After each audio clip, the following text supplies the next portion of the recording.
한번 따라하겠습니다. 나는 이런 사람입니다.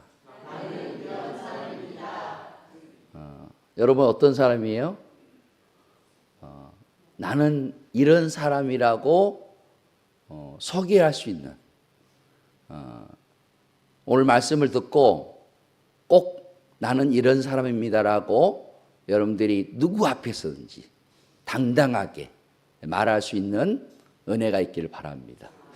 오늘 말씀을 다시 한번 보면 근심하는 자 같으나 항상 기뻐하고, 사람들이 볼 때 저 사람 근심하는 것 같아. 그런데 아니야. 나는 항상 기뻐해. 또 가난한 자 같으나 많은 사람을 부유하게 하고, 사람들이 볼 때 가난해. 별거 가진 거 없는 것 같아. 그런데 많은 사람을 부유하게 해. 그리고 아무것도 없는 자 같으나 모든 것을 가진 자다. 야, 하나님 말씀, 저는 이 말씀을 좀 좋아하는 말씀이거든요. 그런데 오늘 예배 전에 기도하는데 이 말씀을 액자로 맞춰가지고 내년에 이제 몇 년 동안 하이 축복 신방 안 했잖아요. 여러분들 우리 교회에 등록하면 반드시 가정의 신방 예배를 가요. 담임 목사가 성도들의 가정을 알아야 되잖아요. 근데 코로나 이후로 하이 축복 신방을 못 해가지고 지금 우리 성도들의 한 3분의 1은 제가 집을 몰라요. 대충 뭐 김포 산다, 어디 산다 하는데 집을 가본 적이 없어. 그래서 내년에는 이제 선포합니다. 내년에는 하이 축복 신방 하면서 제가 이 말씀을 액자로 주문해가지고 갈 테니까 이 액자 받고 싶은 분들은 반드시 신방 예배 받을 수 있도록 그렇게 할 수 있기를 바랍니다. 자, 이 말씀은 바울의 신앙 고백이면서 동시에 참된 그리스도인의 삶이 어떠해야 되는지를 보여주는 말씀이에요. 세상 사람의 눈에는 보면 바울은 실패한 사람이고 불쌍한 사람처럼 보였어요. 왜냐하면 핍박받고 감옥에 갇히고 굶주리고 조롱을 당했어요. 자, 그런데 사람들이 볼 때는 그런 바울이었는데 바울은 자기를 고백할 때 이렇게 고백해요. 나는 근심하는 자 같으나 항상 기뻐하는 자다. 나는 가난한 자 같으나 많은 삶을 부유하게 하는 자다. 나는 아무것도 없는 자 같으나 모든 것을 가진 자다. 이렇게 말해버렸어요. 너무 멋지고 너무 당당하지 않아요? 저는 말씀을 준비하면서 나도 나상호 목사도 이런 사람 돼야 되겠구나. 사람 앞에서 이런 고백을 할 수 있는 그런 자가 돼야 되겠구나. 지적으로 말고 실제적으로. 세상은 환경을 보고 외모를 보고 판단해요. 저 사람이 옷 입은 거 보니까, 백 들고 다닌 거 보니까, 차 몰고 다닌 거 보니까, 와, 잘 사는 것 같네, 돈 많은 것 같네, 힘 있는 것 같네. 그거로 평가해. 그래서 호텔에 고급차 탁 끌고 가면 나와서 90도 인사하죠. 그런데 소형차라든가 작은 차 가면 그렇게 인사가 안 돼요. 그렇게 외모를 보고 외적인 조건을 보고 판단해요. 그런데 하나님은 그 사람의 중심을 보고 그 사람의 생명을 보고 판단해요. 오늘 말씀을 통해서 참된 기쁨이 무엇인지, 참된 부요함이 무엇인지, 참된 소유가 무엇인지 살펴보면서 함께 은혜 나누기를 원합니다. 자, 첫째, 근심하는 자 같으나 항상 기뻐하는 사람이 되자는 거죠. 자, 따라하겠습니다. 항상 기뻐하는 사람이 되자. 자, 바울에게 근심이 전혀 없다는 말이 아니에요. 사람이라 보면 근심할 수 있어요. 그런데 사역의 어려움도 있었고 배신도 있었고 육체의 고통도 가지고 있었어요.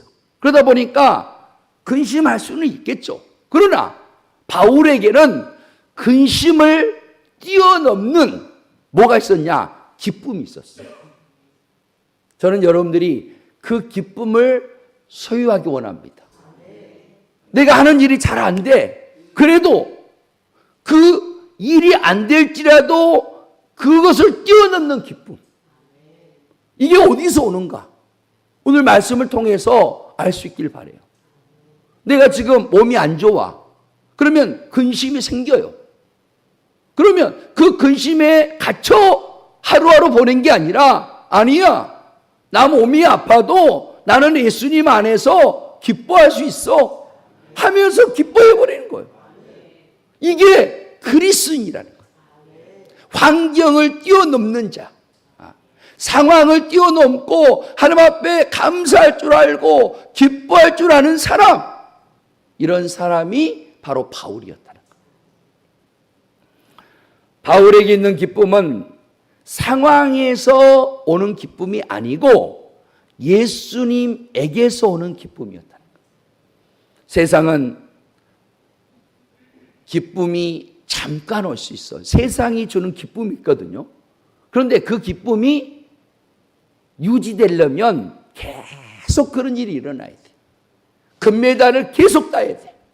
그런데 금메달 따다가 은메달 따고 동메달 따면 마음이 기쁘지가 않아. 그러니까 국민들이 김연아는 금메달이야. 그 사람에게는, 그 선수에게는 얼마나 부담이 크겠어요. 국민들이 나를 금메달감으로 보는데 금메달 못 따면 어떻게 하지? 근심이 생겨요. 그래서 얼마나 훈련하고 운동하는지 몰라요. 그런데 때로는 금메달 못 딸 수도 있거든요. 은메달 딸 수 있어요. 어떤 선수는 동메달 땄는데 금메달 딴 것보다 더 기뻐해. 여러분, 그런 사람이 되는 거예요. 금메달도 상이지만 동메달도 세계에서 3위예요. 정말 놀라운 거거든요. 그런데 은메달 땄다고 슬퍼하고 동메달 땄다고 열받고 이게 아니라는 거죠. 예수님 안에서는 금은 동일하게 떨어져도 나 기뻐할 수 있어. 이런 사람이 되어야 된다는 것입니다. 돈이 있어야 기쁘고 건강해야 기쁘고 일이 잘 되어야 기쁜 것. 이것이 세상이 주는 기쁨이에요. 그러나 믿음에서 오는 기쁨은 환경이 아니라 주님 때문에 누리는 기쁨이라는 거예요. 하박국 선지자가 이렇게 고백했어요. 비록 무화과 나무가 무성치 못하고 포도나무에 열매가 없어도 외양간에 소가 없을지라도 여호와로 말미암아 즐거워하리로다. 누구로 말미암아? 여호와로 말미암아. 여러분, 없다는 거예요. 무화과 나무에 무화과가 없어요. 그러면 근심 생길 수밖에 없잖아요. 외양간에 소가 있었는데 소가 없어. 포도나무에 열매가 없어. 그런데 나는 그거 상관없다. 여호와로 말미암아, 하나님으로 말미암아 나는 기쁘다. 이게 예수 믿는 사람, 그리스도인의 삶이라는 거예요. 다시 말하면 참된 기쁨은 소유에서 오는 게 아니고 예수님과의 관계 속에서 온다는 것입니다. 어느 성도가 큰 사업에 실패를 경험했어요. 하루아침에 모든 것을 잃어버렸어요. 집도 정리해야 됐고 사람들도 다 자기를 떠났어요. 그런데 이상하게도 그분이 예배를 포기하지 않았어요. 사업을 실패하고 망했는데 한 가지 붙은 게 예배였어요. 그래서 실패 후에 새벽 기도에 나가기 시작하고 모든 예배를 열심히 드리면서 하나님 앞에 머물렀어. 어느 날 누군가가 물었습니다. 어떻게 망했는데, 사업에 실패했는데 그렇게 기뻐할 수 있냐? 비결이 뭐냐? 그렇게 물었어. 그랬더니 그분이 이렇게 대답했습니다. 사업은 무너졌지만 하나님은 안 무너졌습니다. 통장은 비었지만 내 안에 천국은 비어 있지 않습니다. 여러분도 그런 사람 될 수 있겠죠? 세상은 우리의 환경과 마음을 흔들 수 있어요. 계속해서 우리를 흔들게 만들어요. 요동치게 만들어요. 그러나 우리 안에 계신 예수님까지는 빼앗을 수 없습니다. 그래서 예수를 믿는 사람은 슬픔 가운데, 근심 가운데, 눈물 가운데 하나님을 찬송할 수 있는 거예요.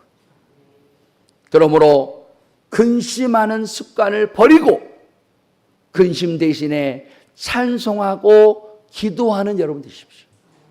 그리고 항상 기뻐하는 성도가 되십시오. 왜냐하면 예수님이 그렇게 말씀하셨어요. 항상 기뻐하라. 이것이 예수님 안에서 하나님을 향한 뜻이다 그랬어. 하나님의 뜻이 항상 기뻐하며 사는 거예요. 아멘이죠? 교회에 와서만 기뻐하는 게 아니고 예배드리고 나가면서도 기뻐하고 직장과 사업장에서도 기뻐하고 가정에서도 기뻐하고 계속해서 기쁨에 살아. 야, 저 사람은 뭐가 저렇게 좋을까? 뭐가 저렇게 기쁠까? 그 정도로 사람이 느낄 수 있도록 그렇게 우리가 살아가자는 거죠. 아멘이 별로 없네. 항상 기뻐하며 사는 게 하나님의 뜻이라는데, 그래, 내가 근심하지 말고 염려하지 말고 두려워하지 말고 내가 한번 기뻐하며 살아보리라. 이렇게 선언하고 선포하고 믿음으로 살아내면 여러분의 얼굴이 오늘 찬송의 뜻이 해같이 빛나요. 정말 사람들의 얼굴을 딱 이렇게 보면 근심 있는 분들이 있어요. 옆 사람 얼굴 좀 보세요. 근심이 있나? 절대 근심이 없어요. 왜냐하면 보는 즉시 얼굴이 펴지거든. 근심이 없어. 그런데 제가 설교를 하면서 여러분을 보면 아, 저분이 지금 마음에 근심이 있구나, 염려가 있구나 보여요. 그런데 그것을 숨기는 사람들이 많아. 나 지금 속이 부글부글합니다. 나 이런 걱정, 근심이 있습니다. 그런데 아닌 척 하거든. 아니에요. 인정해야 돼. 하나님, 나 이런 근심이 있고 이런 걱정이 있는데 이거 내 안에서 몰아내고 주님이 주신 기쁨으로 채워지기를 원합니다. 그래서 항상 기쁨에 살기 원합니다. 이렇게 기도하면서 살아내는 것, 이것이 바로 그리스도인의 삶이라는 거예요. 그렇게 살아갈 수 있기를 축복합니다. 자, 두 번째, 가난한 자 같으나 많은 사람을 부요하게 하는 사람이 되자는 거죠.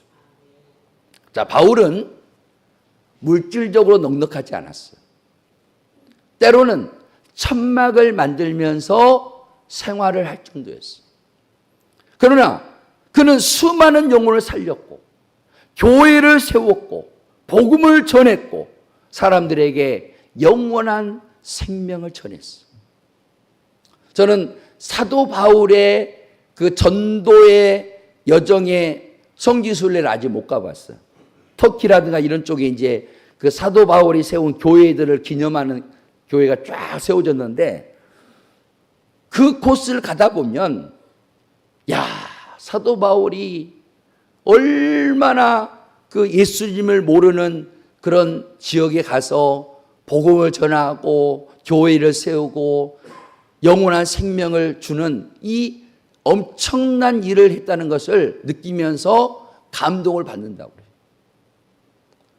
결혼까지 하지 않고 자기의 일생을 하나님을 위해서 헌신하리라. 그리고 남은 생애를 완전히 주님께 바쳐서 하나님의 교회를 세우고 수많은 영혼을 살렸어요. 그래서 그것을 기념하는 교회들이 곳곳에 세워져 있다는 거죠. 진짜 부자는 돈만 많은 사람이 아니에요. 생명을 나누는 사람이 진짜 부자예요.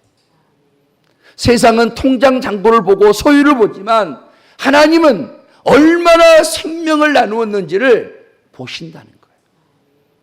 아프리카 선교지에서 있었던 일입니다. 어느 선교사가 아주 가난한 마을에서 사역하고 있었어요. 먹을 것도 부족했고 생활도 어려웠습니다. 그런데 어느 날 한 아이가 선교사님께 와가지고 이렇게 말했어요.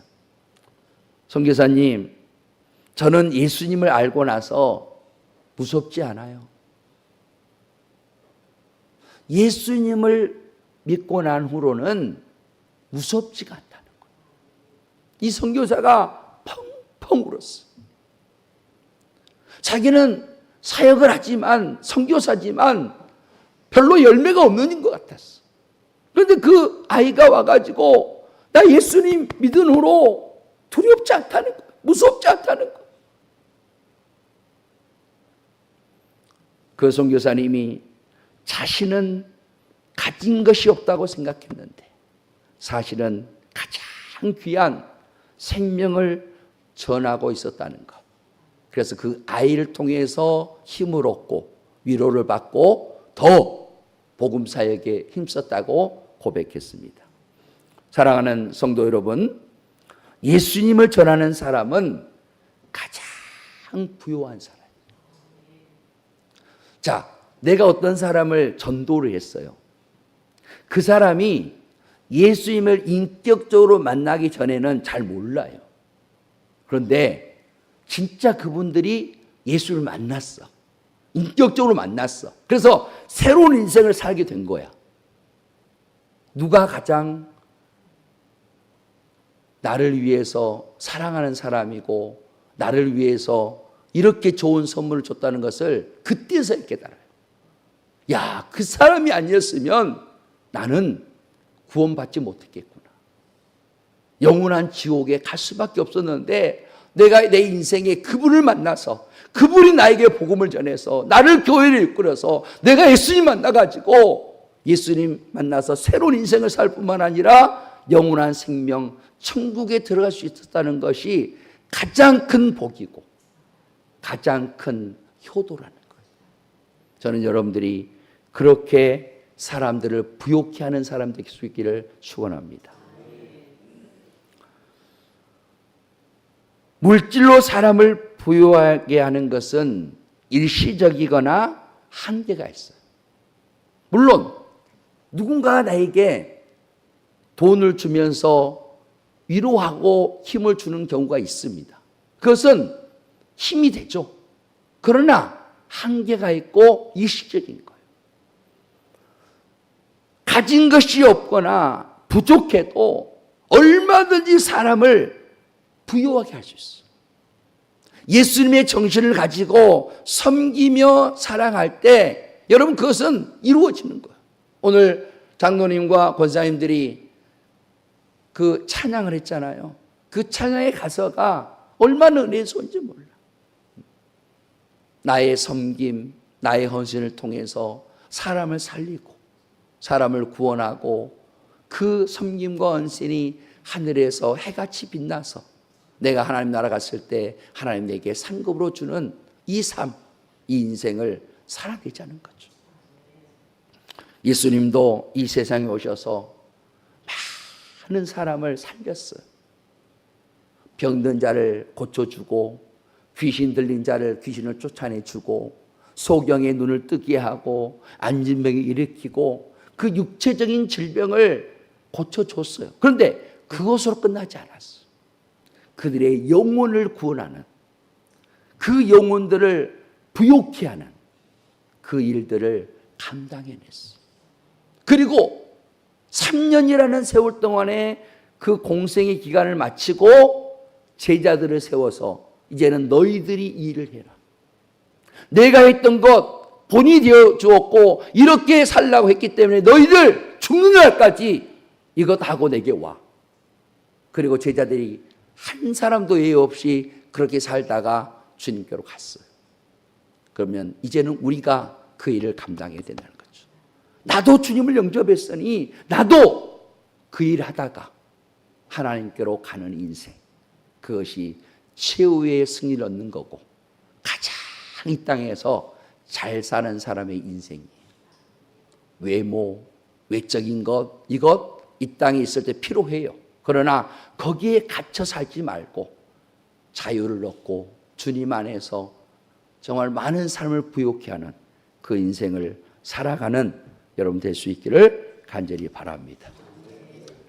마지막 세 번째, 아무것도 없는 자 같으나 모든 것을 가진 자가 되자는 거죠. 한번 따라하겠습니다. 나는 모든 것을 가진 자다. 바울은 세상적으로 보면 가진 것이 없어요. 후원을 받아야 살아갈 수 있고 천막을 만들면서 생계를 유지해야만 했어요. 그러나 그가 나는 모든 것을 가진 자다 그랬어요. 아니, 사람들이 볼 때 이렇게 말했을 때 믿을까요? 야, 너가 뭘 모든 걸 가졌어? 너 자동차도 없잖아. 너 집도 없잖아. 너 돈도 없잖아. 없는 게 태산인데 뭐가 모든 걸 가진 거야? 바울이 말한 이것을 사람들은 이해를 못하죠. 그러나 실제로 바울은 모든 것을 가졌어요. 왜 그럴까요? 예수님을 가졌기 때문에. 그러면 바울만 예수님을 가졌나요? 아니에요. 똑같은 예수님을 우리도 소유하고 가지고 있고 우리 안에 있다는 거죠. 이것을 믿고 사느냐, 그냥 추상적으로 알고 사느냐, 이게 다른 거지. 우리도 바울처럼 말할 수 있어야 돼요. 나 모든 것을 가진 자야. 옆 사람한테 한번, 나 모든 것을 가진 자입니다. 한번 해보세요. 어떤 느낌이 들어요? 여러분, 나에게 다이아몬드가 있다고 생각해 보세요. 내게 지금 다이아몬드가 있어. 그러면 그 다이아몬드를 가진 사람은 어떻게 말할까요? 내게 다이아몬드가 있어. 확신을 가지고 해야 돼. 내게 다이아몬드가 있을 거야. 이렇게 말하지 않아요. 우리가 예수님을 가졌다는 것은 누구 앞에서든지 나 예수님을 소유한 자야. 나 모든 것을 가진 자야. 이렇게 말할 수 있고 이렇게 살아갈 수 있어요. 그러니까 바울이 전도하다가 감옥에 들어가도 그곳에서 기도하고 찬송해요. 여러분, 우리 같으면 어떻게 할까요? 하나님 앞에 따지죠. 하나님, 내가 하나님을 하다가 전도하다가 어떻게 감옥에 들어갑니까? 하나님 어떻게 이럴 수 있어요? 항변하잖아요. 하나님, 내게 왜 암을 줍니까? 하나님이 준 적이 없는데 하나님 앞에 왜 나에게 암을 주냐? 왜 이런 질병을 주냐? 따져요. 그런데 바울은 감옥에 들어가도 얼마나 여유 있는지 몰라. 그 안에서 하나님을 죄수들이 다 듣도록 찬송하고 기도하는데 갑자기 그 감옥에서 사람들이 묶었던 이 착고가 풀려져요. 그리고 옥문을 잠그고 그 지키는 자들이 있는데 옥문이 다 열려버려요. 그러면 우리 같으면 어떻게 해요? 야! 창고가 풀리고 옥문이 열렸으니 빨리 도망가자 하면서 감옥문을 나갈 거예요. 그런데 안 나가요. 그 간수가 난리 난 거죠, 이제. 아니, 갑자기 창고가 풀리고 옥문이 열렸으니 자기는 죽는 목숨이요. 그래서 자결을 하려고 했는데 바울이 아니다. 죽지 말아라. 우리 여기 있다.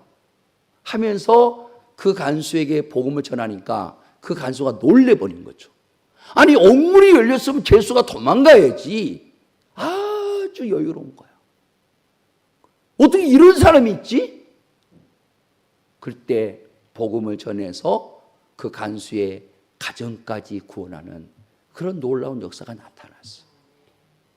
여러분, 이 세상을 살아가면서 작은 일에 절망에 빠지고 낙심하고 우울하고 그러지 마세요. 나는 예수님을 가진 자야. 이런 일 아무것도 아니야. 그러면 세상이 나를 감당을 못해. 아니, 세상에 어떻게 저런 사람이 있냐? 어떻게 저런 사람이 있어?